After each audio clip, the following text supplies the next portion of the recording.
구독자 여러분 안녕하세요. 12월 31일 2025년의 마지막 묵상 오늘 같이 하도록 하겠습니다.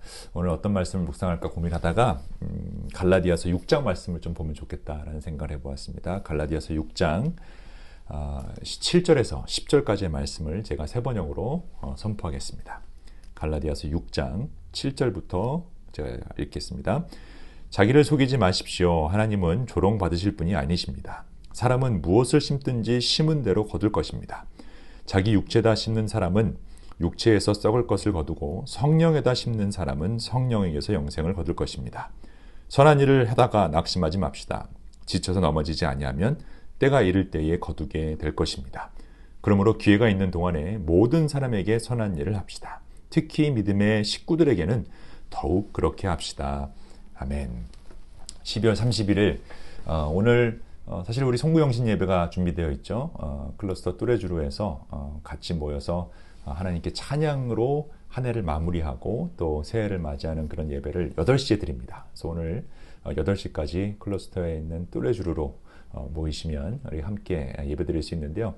보통 31일 예배를 송구영신 예배 이렇게 부르는데 우리는 송신 예배라고 불렀어요. 왜냐하면 송구영신 예배 플러스 신년 예배를 드리는데 한국에 있는 온도교회, 서울 온도교회는 오늘이 우리가 12월 31일 8시에 한국은 1월 1일 10시입니다. 그러니까 신년이 벌써 돼버렸죠. 그래서 동시에 우리가 인터넷으로 연결해서 거기는 신년 예배, 우리는 송구 영신 예배, 그리고 또 온도 홍콩 네트워크에 있는 우리 허성식 목사님, 이준 목사님도 연결해서 또 홍콩에서도 같이 또 신년 예배를 드릴 거고요. 또 우크라이나에 있는 우리 조영현 목사님과도 연결을 해서 홍콩, 또 우크라이나, 또 서울 온도 같이 신년 예배 겸 송구영신 예배를 드리려고 합니다. 그래서 오늘 8시에 꼭 같이 오시면, 아니면 또 온라인으로도 조인하실 수 있으니까요. 같이 보시면 귀한 은혜의 시간이 될 것이라고 믿습니다.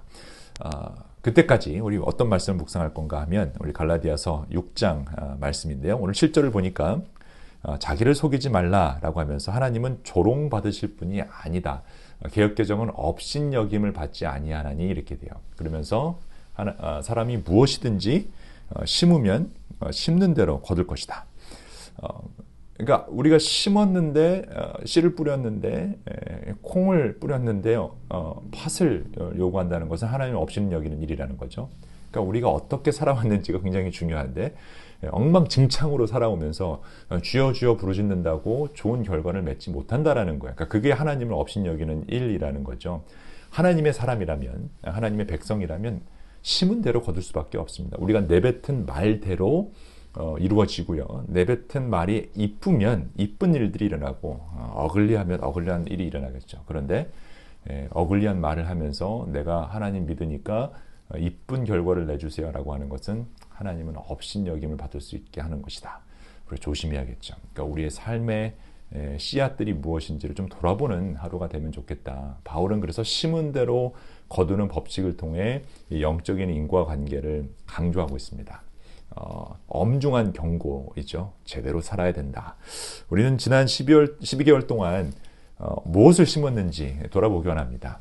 내가 던지는 말로 인해서 어떤 일들이 일어나고 있는지, 상대방에게 어떤 상처를 주었는지, 아니면 어떤 귀한 열매를 맺게 해주었는지 돌아보면 좋겠어요. 정말로 콩 심은 데 콩 나고 팥 심은 데 팥 나겠죠. 화를 심은 데는 화가 나고요.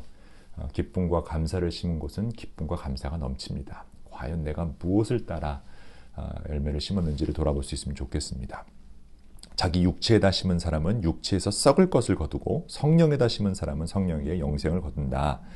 성령이 무엇을 심어야 했을까? 오늘 말씀은 9절부터 이렇게 얘기합니다. 성령에 심는 것은 선한 일을 하는 것이라고 이야기하는데요. 선한 일을 하다가 낙심하지 맙시다. 지쳐서 넘어지지 아니하면 때가 이를 때에 거두게 된다라고 설명하고 있습니다. 2025년 정말 하나님의 백성답게 살려고 노력하다가 우리가 실망하는 일들이 많이 있을 수 있습니다. 열심히 내가 좋은 일을 하려고 노력했는데 결과가 좋지 않을 수도 있고요. 사람들이 내 마음을 몰라줄 수도 있고 그런 경우 많이 있죠. 우리 오해받을 때도 참 많고요. 참 마음이 섭섭할 때가 많이 있습니다. 그런데 오늘 말씀을 보니까 그런 일이 일어난다 할지라도 성령에 의해서, 그러니까 성령의 사람으로 그런 일을 하면 낙심할 필요가 없다라는 거예요. 왜냐하면 때가 이를 때에 거두게 된다. 반드시 성령님이 역사하셔서 성령의 사람들이 하는 선한 일들은 그 열매가 맺힌다라는 거죠. 콩 심은 데 콩 나고 팥 심은 데 팥 나는 것처럼 성령의 선한 일을 심은 사람들은 성령의 열매가 맺힐 수밖에 없죠. 그러므로 10절에 이렇게 결론을 맺고 있어요. 기회가 있는 동안에 모든 사람에게 선한 일을 합시다. 특히 믿음의 식구들에게 더욱 그렇게 합시다. 우리가 선한 일을 모든 사람에게 해야 되지만 믿음의 식구들에게 더 그렇게 하자. 제가 작년에 인도네시아 갔을 때 그 루마키타라는 고원을 방문하게 됐어요. 정말 허름하고 도움이 많이 필요한 곳인데 그곳에서 그 목사님 한 분이 열심히 섬기시고 있어요. 현지인 목사님이시죠. 근데 크리스찬이라는 이유만으로 이 나라에서 도움을 받지 못하고 무슬람 나라이기 때문에 힘든 그런 상황에 있는 목사님이었는데 우리가 그분을 도와줘야겠다라는 생각을 강하게 하나님께서 주셨어요. 믿는 사람들에게 먼저 우리가 같은 크리스찬들끼리 먼저 도와야 된다는 이 말씀도 떠올랐고요. 그래서 그 루마키타에 있는 그 고원을 좀 돕자라고 해서 우리가 펀드레이징도 하고 여러 가지 도움을 드려서 2층이 완전히 레노베이션이 돼서 더 살기 좋은 그 환경으로 바뀌었죠.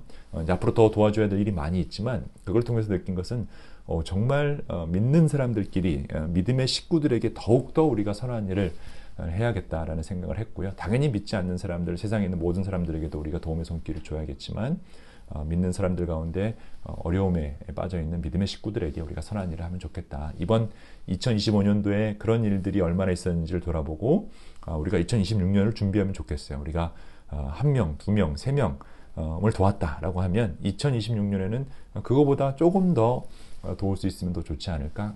경제가 성장하는 데만 우리가 신경을 쓰지 말고 주식이 성장하는 데만 신경 쓰지 말고 내 은행 잔고가 성장하는 것만 신경 쓰지 말고 하나님 나라의 성령의 선한 일, 그 성령의 선한 잔고가 매년 성장하는 그런 목표를 또 세우면 얼마나 좋을까 생각해 봅니다. 여러분 2026년은 정말 우리가 성령의 선한 일을 또 제대로 된 씨앗을 선한 열매들을 맺힐 수 있도록 선한 씨앗을 뿌리는 일을 하면 얼마나 좋을까 생각해 봅니다. 오늘도 늦지 않았습니다. 31일 2025년 마무리를 우리가 선한 씨앗을 뿌리는 일로 마무리 지어봅시다. 그럴 때 하나님은 반드시 우리가 지쳐 넘어지지 아니한다면 낙심하지 아니한다면 때가 이를 때에 반드시 거두게 될 것입니다. 오늘 8시에 저는 송신 예배 때 또 만나 뵙도록 하겠습니다. 기도하겠습니다. 하나님 12월 31일 마무리 말씀을 주심을 감사합니다. 성령의 선한 그런 씨앗들을 뿌리고 그 열매를 맺을 수 있는 저희 되게 하시고 하나님을 업신여기게 하는 그런 일들을 하지 않도록 우리의 입과 행동과 삶의 모든 바운더리를 주관하여 주옵소서. 그래서 온전히 하나님께 영광 올려드릴 수 있는 저희 되도록 오늘 하루 지켜주시고 2026년도 보호하여 주옵소서. 예수 그리스도의 이름으로 기도합니다. 아멘. Light on to good. 2025년 마지막 날에도 따뜻하게 화이팅입니다.